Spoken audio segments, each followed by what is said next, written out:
Quand tu choisis de croire en toi, rien ne reste pareil. C'est comme si un portail s'ouvrait à l'intérieur de toi. Ta posture transmet de la confiance, tes mots portent du poids et ta simple présence change l'atmosphère. Soudain, tu agis avec une telle certitude que le monde ne peut plus t'ignorer. Pour ceux qui regardent de l'extérieur, cela ressemble au destin, cela ressemble à un miracle. Mais ce n'est rien de tout cela. C'est la confiance en soi. Et quand elle s'éveille, la vie semble se réorganiser. Les problèmes deviennent des marches, les crises se transforment en répétitions de force, et les objectifs lointains s'approchent avec une clarté qui intimide ceux qui observent de l'extérieur. Alors, ils se demandent, d'où vient cette force ? Comment quelqu'un qui, hier encore, paraissait si perdu, agit maintenant comme s'il était inarrêtable ? La réponse est simple, cette force a toujours été en toi, attendant que tu y crois. Les stoïciens le savaient déjà. Un esprit entraîné ne s'effondre pas dans le chaos, il grandit au milieu de celui-ci. Parce que la confiance n'est ni un cadeau, ni un hasard. C'est un entraînement, c'est de la discipline, c'est le choix quotidien d'être plus grand que tes peurs. Et c'est exactement ce que tu vas apprendre ici, faire taire l'insécurité et vivre avec la certitude que tu en es capable. Avant de commencer, je te demande seulement 2 choses. Aime la vidéo et abonne-toi à la chaîne pour que ce message éveille aussi la force de ceux qui ont encore besoin de l'entendre. Maintenant, oui, passons au premier pas. Leçon 1. Le secret stoïcien pour transformer la peur en confiance réelle. Le manque de confiance ne commence presque jamais grand. Parfois, c'est une critique qui résonne trop fort, une erreur que vous n'avez pas réussi à oublier, ou une comparaison injuste qui est restée gravée. Peu à peu, ces fragments deviennent un mur invisible, et vous finissez par croire que vous n'êtes pas capable. Et quand cela arrive, l'esprit commence à déformer l'avenir. Vous regardez devant vous et vous ne voyez rien de nouveau. Vous n'arrivez pas à voir de possibilités. Vous ne trouvez pas de chemin. Tout semble déjà décidé, que vous allez continuer à rester prisonnier des mêmes erreurs, à répéter les mêmes défaites, à porter la même sensation d'impuissance. C'est le plus grand poison du manque de confiance. Il ne vole pas seulement votre force dans le présent, mais il bloque aussi votre capacité d'imaginer un avenir différent. Mais la racine du problème ne se trouve pas dans ce qui s'est passé, mais bien dans l'endroit où vous mettez votre attention. Plus vous donnez d'attention à ce que vous ne pouvez pas contrôler, le regard des autres, les opinions, les jugements, plus vous vous éloignez de votre propre force. Les stoïciens le savaient déjà. Épictète disait « Ce ne sont pas les choses qui nous affectent, mais l'opinion que nous avons d'elles. Ce qui vous affaiblit réellement, ce n'est pas l'échec en soi, mais la narration que vous répétez à son sujet. Et c'est là que se trouve la clé. Même si personne ne vous donne de confiance, vous pouvez la créer. Elle ne dépend pas des applaudissements, ni de l'approbation, mais d'actions sous votre contrôle. Vous pouvez commencer simplement, étudier plus que les autres, vous entraîner au-delà de ce qui est attendu, consacrer plus d'heures à quelque chose qui va vous renforcer. De petits choix, faits avec constance, qui se transforment en votre première victoire réelle. Et cette victoire change tout. Parce que la confiance ne naît pas d'un miracle, elle naît de preuves concrètes que vous vous donnez à vous-même. Un résultat, si petit qu'il puisse paraître, génère un élan puissant. Cet élan crée du mouvement, crée de l'énergie, crée une nouvelle histoire. Et quand vous maintenez ce cycle, victoire après victoire, vous devenez inébranlable. Souvenez-vous de ceci, vous n'avez pas besoin de 100 victoires pour commencer. Vous avez besoin d'une seule. Une victoire suffit déjà pour allumer la flamme de la confiance. Et le secret est de protéger ce feu, de l'alimenter chaque jour, car c'est de là que naît la force qui transforme votre vie. Laissez dans les commentaires un emoji de flamme, comme un symbole du feu de la confiance que vous avez décidé d'alimenter à partir d'aujourd'hui. Leçon 2. Entraîne ta compétence et ton mérite. La confiance en soi repose sur 2 piliers fondamentaux, se sentir compétent et se sentir digne. Tu crois en toi quand tu peux affirmer « je sais faire cela » et aussi quand tu ressens « j'ai fait suffisamment d'efforts pour mériter ce résultat ». Mais ce qui détruit ces piliers, ce n'est pas seulement une erreur, c'est l'interprétation que tu lui donnes. Imagine, tu salues quelqu'un dans la rue, la personne ne répond pas et en quelques secondes, ton esprit s'emballe. Qu'est-ce qui ne va pas chez moi? Est-ce que je n'ai pas de valeur? Le problème, Ce n'était pas la scène, c'était l'histoire que tu t'es racontée à son sujet. La même chose arrive dans des situations plus importantes, comme une présentation au travail. Tu bloques, tu oublies quelque chose, tu as l'impression de ne pas avoir bien fait. Au lieu d'analyser avec clarté, je ne me suis pas assez préparé, ce sujet ne m'inspire pas, ou aujourd'hui je n'étais simplement pas à mon meilleur niveau, tu généralises, je n'ai pas de courage, je ne suis pas capable, je ne suis pas fait pour ça. Et quand cette conclusion est répétée au fil du temps, elle cesse d'être une simple pensée et commence à se transformer en ton identité. C'est comme si tu construisais le puzzle de ta confiance en toi uniquement avec les mauvaises pièces. Chaque rejet, chaque critique, chaque erreur mal interprétée devient une pièce ajoutée. Et, après des années à répéter ce schéma, le portrait qui apparaît devant toi est une image déformée, incomplète, faite seulement d'échecs. La science confirme ce processus. Le professeur Jerome Kagan de Harvard a montré que tous les enfants naissent naturellement extravertis. C'est à travers des expériences douloureuses, des rejets et des interprétations erronées que l'insécurité s'installe. Le cerveau, pour te protéger, enregistre ses souvenirs et crée un mécanisme automatique, des pensées de peur. Ça va mal tourner, tu vas échouer, mieux vaut ne même pas essayer. Non pas parce que tu es incapable, mais parce que ton esprit a appris à associer action et danger. C'est comme être enfermé dans une cellule sans barreaux. Rien ne t'empêche de sortir, sauf la peur que tu as toi-même appris à obéir. Les stoïciens avaient déjà averti de cela. Marc Aurèle écrivait « Si tu es affligé par quelque chose d'extérieur, la douleur ne vient pas de la chose en elle-même, mais du jugement que tu portes sur elle, et tu as le pouvoir de le révoquer à tout moment. La confiance en soi ne se perd pas dans les faits, mais dans les conclusions que tu en tires. C'est l'une des plus grandes clés du stoïcisme, le pouvoir du jugement. C'est lui qui définit si une expérience sera une prison ou un apprentissage. Le même événement peut être interprété comme un échec humiliant ou comme une leçon précieuse. Et la différence ne réside pas dans ce qui s'est passé, mais dans le filtre que tu as utilisé pour regarder. Si ton esprit est un labyrinthe où tous les panneaux indiquent l'échec, tu peux avoir la sortie juste devant tes yeux, et pourtant ne pas la voir. Quand tu te trompes et que tu dis « je ne suis pas fait pour ça », le jugement t'emprisonne. Mais quand tu dis « c'était difficile, mais je peux m'améliorer », le jugement te libère. C'est le même événement, seulement raconté différemment, et c'est exactement là que tu dois agir. N'accepte plus la narration qui te diminue, décide de reconstruire ta confiance sur la vérité. Les erreurs ne sont pas des preuves d'incapacité, ce sont des marches d'apprentissage. La compétence se conquiert avec l'entraînement. Le mérite se conquiert avec l'effort. Et les deux sont totalement sous ton contrôle.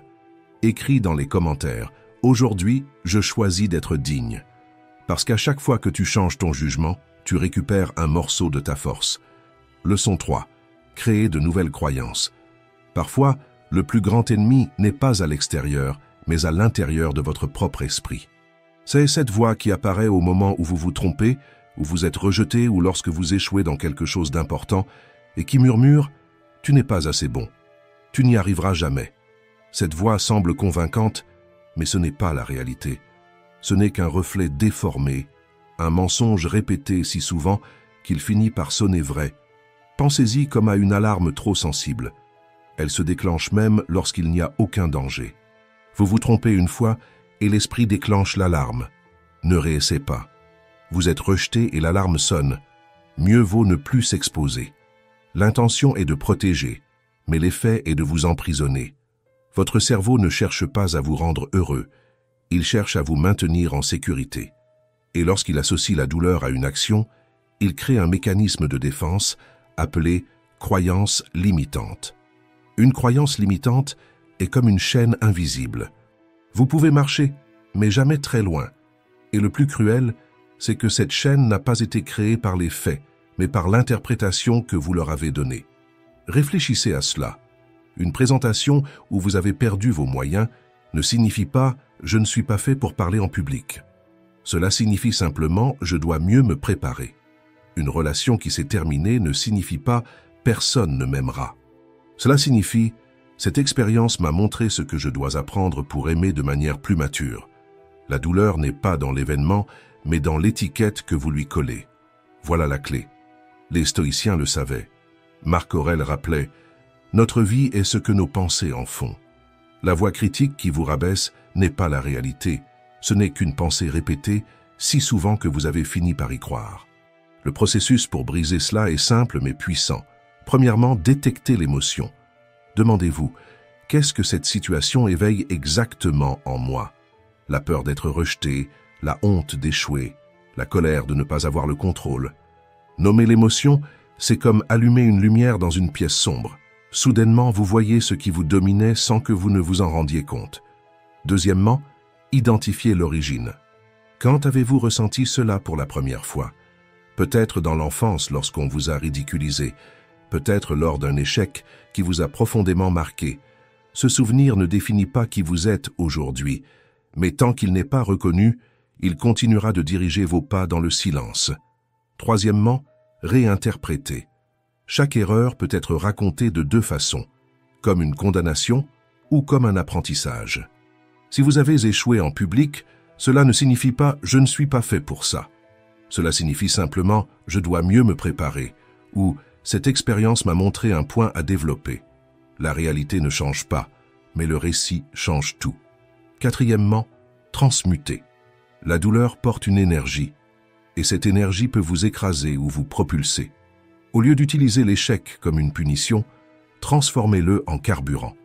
Dites-vous, cela m'a renforcé, cela m'a entraîné, cela m'a préparé au prochain défi. C'est comme prendre une brique qui faisait partie d'une prison et la poser dans les fondations de votre forteresse. C'est comme transformer une cicatrice en armure. Ce qui autrefois vous faisait honte devient désormais la marque de votre résilience. Et tout se résume à cela. Quelle histoire choisissez-vous de vous raconter? Le récit peut être une prison ou un tremplin. Il peut vous briser ou vous forger. Le choix vous appartient. Commentez avec une clé, comme un rappel que vous avez aujourd'hui ouvert la porte que vos anciennes croyances gardaient fermée. Leçon 4. Quand tu lâches le contrôle, la vie montre le chemin. Le plus grand ennemi de ta réussite n'est pas l'échec, c'est l'attachement au résultat. Depuis l'enfance, nous avons été formés à mesurer notre valeur par ce que nous atteignons et non par ce que nous apprenons. Une mauvaise note n'était jamais seulement « j'ai raté quelques réponses », mais devenait « je ne suis pas bon en mathématiques ». Un rejet n'était jamais seulement « l'autre personne n'était pas disponible », mais plutôt « je n'ai pas de valeur ». Cette distorsion nous accompagne toute notre vie. Tu te consacres à un projet, mais si tu bloques à un moment, tu conclus « je ne suis pas fait pour ça ». Tu veux parler à quelqu'un et si tu reçois un « non », tu penses déjà « je ne vaux rien, je ne suis pas digne ».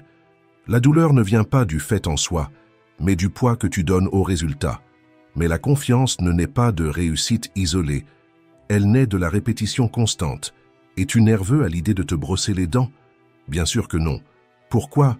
Parce que tu l'as déjà fait des milliers de fois. C'est la pratique répétée, effectuée jour après jour, qui crée une sécurité inébranlable. Et il en va de même pour n'importe quel domaine de ta vie. Quand tu lâches l'attachement au résultat et que tu te concentres sur la discipline de la répétition, tout change. Ce n'est plus penser « j'ai besoin que ça marche pour prouver ma valeur », mais décider « je vais répéter jusqu'à devenir fort, jusqu'à devenir compétent ». À ce stade, le contrôle cesse d'appartenir au hasard et passe entre tes mains. Dans les heures d'études, dans les répétitions d'entraînement, dans les conversations que tu choisis d'affronter, dans les pages que tu lis, dans les attitudes que tu pratiques. Et voici la véritable liberté. Agir pour l'acte d'agir, servir pour l'acte de servir, produire pour le plaisir de produire, sans attendre d'applaudissements, de notes ou d'approbation. Comme le dit le Bhagavad Gita, tu as droit à ton action, mais jamais à ses fruits. La véritable confiance naît quand tu trouves la paix dans le processus et non dans la récompense. Réfléchis à cela. Si ta réussite n'est pas mesurée par les applaudissements, mais par le nombre de pas que tu fais vers ce qui compte, tu ne seras plus jamais esclave du résultat. Tu seras libre de grandir, libre d'agir, libre de devenir celui que tu veux être. Commence à changer cette perspective dans ton esprit. Fais confiance au processus, pas au résultat. Parce que chaque fois que tu lâches l'attachement au fruit, tu gagnes la force d'avancer avec clarté et liberté. Leçon 5. Crois au pouvoir de te voir autrement. La façon dont tu te perçois détermine jusqu'où tu peux aller. C'est ton autoconcept, l'idée que tu as de toi-même, façonnée par tes valeurs, par les décisions que tu prends, par le dialogue intérieur que tu répètes chaque jour. Et le plus dangereux, c'est que, si tu ne définis pas clairement qui tu veux être, l'environnement le définit à ta place. Pense à l'autoconcept comme à un contrat sacré que tu signes avec toi-même. Un accord non négociable qui dit « Voici les actions que je vais accomplir chaque jour, parce qu'elles font partie de mon identité. » Peu importe la fatigue, peu importe l'opinion des autres, si c'est dans le contrat, tu l'honores. C'est cet engagement qui construit la véritable confiance. Quand tu penses, parles et agis en cohérence, tu peux enfin dire « J'ai confiance en moi ». Parce qu'une des plus grandes sources d'insécurité n'est pas l'échec, mais l'incohérence. Ressentir une chose, en promettre une autre, et agir à l'inverse. Cette fissure intérieure ronge l'estime de soi plus vite que n'importe quelle critique extérieure. La psychologie appelle cela dissonance cognitive, et c'est l'un des plus grands voleurs de confiance en soi. C'est pourquoi la confiance ne naît pas de belles déclarations, mais d'attitudes concrètes. Tu n'as pas besoin d'attendre la motivation pour agir, tu dois agir pour réveiller la motivation. Imagine, tu te réveilles fatigué, sans énergie, sans envie de rien. Si à ce moment-là tu attends que l'élan arrive, tu passes la journée entière paralysé. Mais si tu décides d'agir comme la personne que tu veux devenir, tu te lèves, tu accomplis une tâche, tu honores le contrat avec toi-même, ton intérieur change, l'énergie apparaît, la confiance grandit et l'esprit comprend. Je peux compter sur moi. Voilà la force de l'autoconcept. Tu n'as rien à prouver au monde. Tu dois te prouver à toi-même que tu es fidèle à ce que tu as choisi d'être. Et si cette leçon a eu du sens pour toi, écris en commentaire. Mon contrat est avec moi. Parce qu'à chaque fois que tu agis en accord avec ton identité, tu renforces une confiance que personne ne peut ébranler. Leçon 6. Transformez l'action en identité. Vous n'attendez pas d'être pour agir. Vous agissez pour être, c'est ce principe qui transforme les rêves en réalité. D'abord vous faites, et ensuite vous devenez. Le piège de la majorité est de croire le contraire. Quand j'aurai plus de confiance, j'agirai. Quand j'aurai du succès, je me comporterai comme quelqu'un qui réussit. Mais la vie ne fonctionne pas ainsi. Si vous attendez d'avoir pour commencer, vous ne commencez jamais. L'ordre est autre. Vous agissez, vous insistez, vous vous positionnez, et alors l'identité suit. C'est pourquoi chaque jour posez-vous la question essentielle. Cette action, cette pensée, cette décision sont-elles alignées avec la personne que je veux devenir?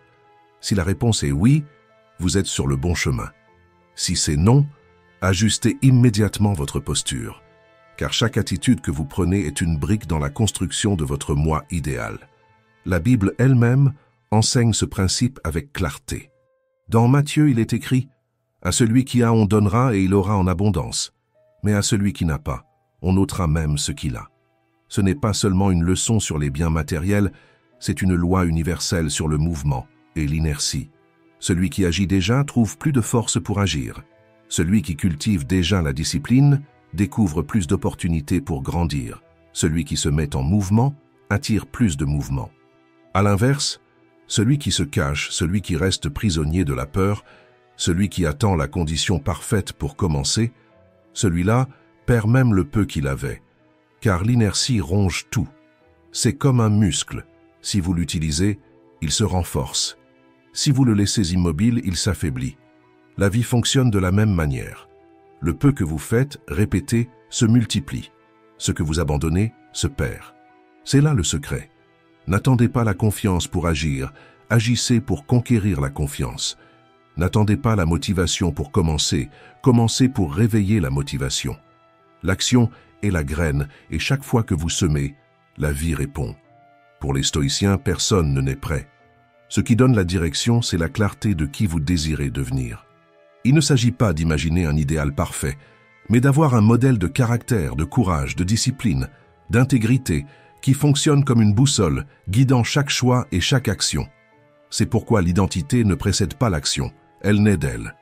Vous agissez comme la personne que vous désirez être et pas à pas, vous commencez à devenir cette personne. Parce qu'au final, ce n'est pas l'attente qui transforme, c'est la pratique. L'avenir que vous rêvez ne commence pas demain. Il a déjà commencé dans la manière dont vous agissez aujourd'hui. Leçon 7. Entraîne ton esprit à ne plus jamais perdre ta concentration. Combien de fois as-tu promis de changer, de t'entraîner, d'étudier, d'arrêter de remettre à plus tard, et quelques jours après tu as abandonné? C'est l'une des pires douleurs. Réaliser que tu ne peux pas faire confiance à ta propre parole. Chaque fois que cela arrive, ton esprit enregistre « ce que je promets, je ne le tiens pas ». Et quand ce message se répète, la confiance en soi s'effondre. La discipline est le chemin du retour. Pense-la comme un compte bancaire de confiance. Chaque engagement respecté est un dépôt. Chaque excuse est un retrait. Avec un solde faible, tu hésites, tu te sabotes, tu doutes de toi. Avec un solde élevé, tu avances avec assurance, parce que tu as des preuves, pas seulement du désir. Un fleuve ne traverse pas la roche parce qu'il est fort, mais parce qu'il ne cesse de couler. La discipline est ce flux. De petites actions répétées chaque jour ouvrent un passage là où tout semblait impossible. Ce n'est pas un spectacle, c'est la constance. Ce n'est pas la chance, c'est la direction. Pour les stoïciens, cela portait un nom, la maîtrise de soi. Le respect de soi ne naît pas de phrases motivantes, mais du fait d'agir conformément à ce qui est juste, surtout quand il serait plus facile de céder. La confiance que tu cherches n'est pas la cause de la discipline, elle en est la conséquence. Quand tu tiens ce que tu as décidé, l'esprit apprend « je peux compter sur moi ». C'est pour cela que Marc Aurèle disait « Les personnes sans discipline n'ont ni respect ni amour pour elles-mêmes, car elles acceptent de vivre en dessous de ce dont elles sont capables. » Pense à un professionnel avec un talent extraordinaire, quelqu'un qui pourrait atteindre des niveaux impressionnants, mais qui ne soutient jamais la dévotion nécessaire. Il commence un projet plein d'énergie, mais abandonne à la première difficulté. Il fait des plans grandioses, mais échange l'engagement contre des distractions faciles. Le résultat, ce qui pourrait devenir grand devient simplement une promesse de plus non tenue. C'est comme vivre de retrait sans jamais faire de dépôt. Tôt ou tard, le solde tombe à zéro et avec lui la confiance en soi. Et le plus cruel, c'est que ce n'est pas le monde qui le limite, c'est lui-même. Le manque de discipline vole non seulement des conquêtes extérieures, mais aussi le respect intérieur, la certitude qu'il aurait pu être davantage. C'est ainsi que s'installe le mépris de soi silencieux, non pas parce qu'il manque de dons, mais parce qu'il manque de constance. Sans discipline, tu te sabotes et tu te diminues, mais chaque fois que tu maintiens l'engagement, même en silence, tu fais un dépôt dans la banque de ta confiance. Peu à peu, le solde grandit, et avec lui grandit la certitude que tu es capable de soutenir n'importe quel objectif. La discipline n'est pas une punition, c'est le plus grand acte de respect envers la personne que tu as décidé de devenir. Et plus tu honores ce respect, moins le monde parvient à t'intimider, parce qu'au fond de toi, tu es déjà inébranlable. À la fin, ce n'est pas la confiance qui crée la discipline, c'est la discipline qui crée la confiance. Leçon 8. Travaille sur toi-même et dépasse la moyenne. La faiblesse la plus dangereuse n'est pas celle que tu affrontes de l'extérieur, mais celle que tu nourris à l'intérieur. L'accommodement. Elle ne crie pas, elle n'effraie pas, mais elle vole ta force en silence, jour après jour, jusqu'à ce que tu te réveilles en réalisant que tu n'as pas vécu la moitié de ce que tu aurais pu. La médiocrité est sournoise, elle se déguise en routine, en confort, en excuses apparemment innocentes. Tu ne remarques pas quand elle commence, mais soudain tu es enfermé dans le même cycle qu'avant, à répéter des journées identiques et à te convaincre que c'est normal. C'est comme un lac immobile. À première vue, calme, mais en dessous, il accumule de la vase et perd la vie. Plus le temps passe sans mouvement, plus il est difficile de voir au-delà de la surface. Et peut-être que tu as déjà ressenti ce poids. L'inconfort de savoir que tu pourrais être davantage, mais de rester coincé au même endroit. Chaque fois que tu acceptes de vivre en dessous de ton potentiel, tu renforces cette prison invisible. Pense à l'oiseau qui est né dans une cage. Il n'a jamais connu d'autre horizon que les barreaux. Et lorsque la porte s'ouvre enfin, il hésite à s'envoler. Non pas parce qu'il ne le peut pas, mais parce que son esprit s'est habitué à la limite. C'est ainsi que beaucoup vivent, prisonniers de schémas étroits qui n'existent que parce qu'ils n'ont jamais osé agir avec confiance en eux. Les stoïciens rappelaient que l'excellence n'est pas un don, mais une pratique. Il ne s'agit pas d'attendre que le monde te pousse à changer, mais de prendre la décision radicale de ne plus accepter de vivre en pilote automatique. C'est pourquoi, si tu sens que la médiocrité t'entoure, pose-toi la question directe. Dans quelle partie de ma vie me suis-je accommodé? Peut-être au travail, en livrant juste assez pour ne pas être critiqué. Peut-être dans la santé, en repoussant des changements que tu sais déjà devoir entreprendre. Peut-être dans l'état d'esprit, en répétant de vieilles pensées qui ne t'amènent nulle part. La sortie ne réside pas dans l'attente d'une grande inspiration, mais dans l'action immédiate. De petits choix peuvent briser le cycle. 5 minutes d'exercice quand ton esprit réclame du repos. Accomplir cette tâche que tu repousses depuis des mois, prendre une décision à laquelle tu sais déjà que tu ne peux plus échapper. La médiocrité ne survit que là où il y a du conformisme. Et la confiance ne naît pas du confort, elle naît du mouvement. Le moment de rompre avec le commun n'est pas demain, c'est maintenant. Écris dans les commentaires, aujourd'hui, je dépasse la moyenne. Parce que vivre dans la faiblesse, c'est choisir de rester petit. Mais agir même par des pas simples, c'est choisir de sortir de la cage, de traverser le lac immobile et de retrouver la confiance de celui qui a décidé de ne plus jamais se contenter de moins que ce qu'il peut être. Leçon 9. N'enterre plus la grandeur que tu es né pour vivre. Ta plus grande faiblesse n'est pas la peur d'échouer, c'est de continuer à cacher la force que tu possèdes déjà. Combien de fois as-tu retenu une idée, renoncé à parler, renoncé à agir, parce que tu croyais que tu n'en étais pas capable? Ce silence constant rétrécit ta vie, et avec lui, ta confiance. Mais comprends ceci, en toi existe déjà tout ce dont tu as besoin pour commencer. Le problème, c'est que tu t'es habitué à ne regarder que tes échecs, et tu as oublié de regarder les ressources que tu portes. C'est comme quelqu'un assis sur un coffre rempli d'outils, se plaignant de ne rien avoir pour construire. Ton potentiel n'apparaît pas soudainement, il est libéré lorsque tu agis. Chaque fois que tu affrontes un défi, lorsque tu avances même avec la peur, tu réveilles quelque chose qui dormait. C'est ainsi que naît la confiance. Non pas en attendant la sécurité, mais en agissant et en te prouvant à toi-même que tu en es capable. Les stoïciens le savaient. Ils ne se définissaient pas par les fonctions qu'ils occupaient, mais par le courage de rester fidèles à leurs propres vertus face aux difficultés. Leur confiance n'était pas un héritage, c'était un entraînement.